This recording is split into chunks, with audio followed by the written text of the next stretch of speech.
Hello, writers. Mrs. Mayer here for our final week of writing workshop.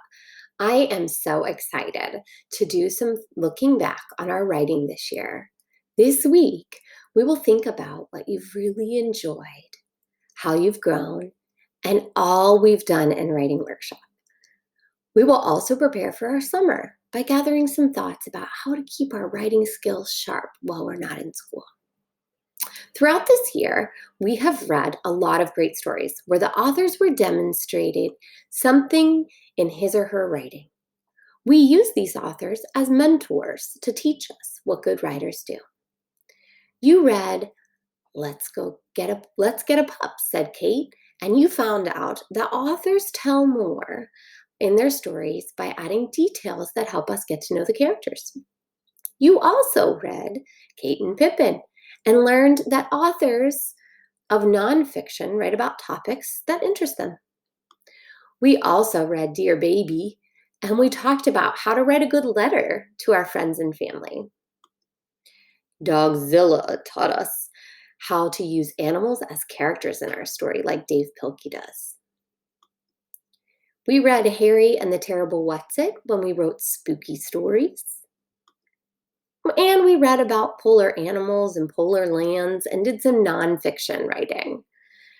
And lastly, we also wrote about some persuasive writing where we were trying to convince some people of some things using some really strong reasonings, just like Karen Kaufman.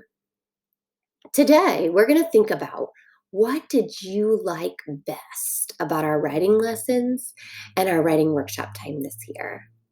You learned that good writers think about ways that they can organize their ideas or brainstorm before we begin. So before we start writing today, we're going to practice some brainstorming. You might decide to use a web or a T-chart or a Foursquare box or a list. I'm going to show you two different ways you could organize your thinking, and then you can choose what kind you like best. So first, we're going to think about what we liked about writing workshop. And I'm going to use a web to start out first. And I put that writing workshop in the middle of my web.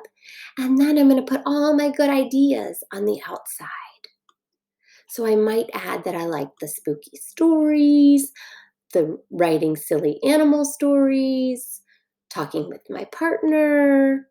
I also liked writing some poems these last 2 weeks, our nonfiction writing, and also maybe just sharing in our author's chair is one of my favorite parts of writing workshop.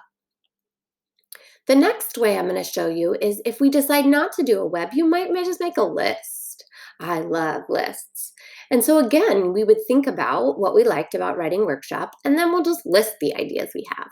So we might say, I liked writing letters to my friends, working and talking with my partner, writing It Happened to Me stories, or writing about the polar lands. Any of these are good ways to organize our thinking. So as writers today, now it's going to be your turn.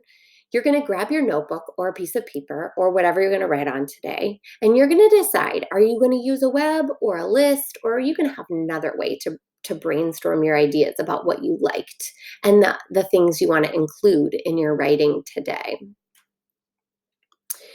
And then you're going to stop and think, what did you like best about writing this year?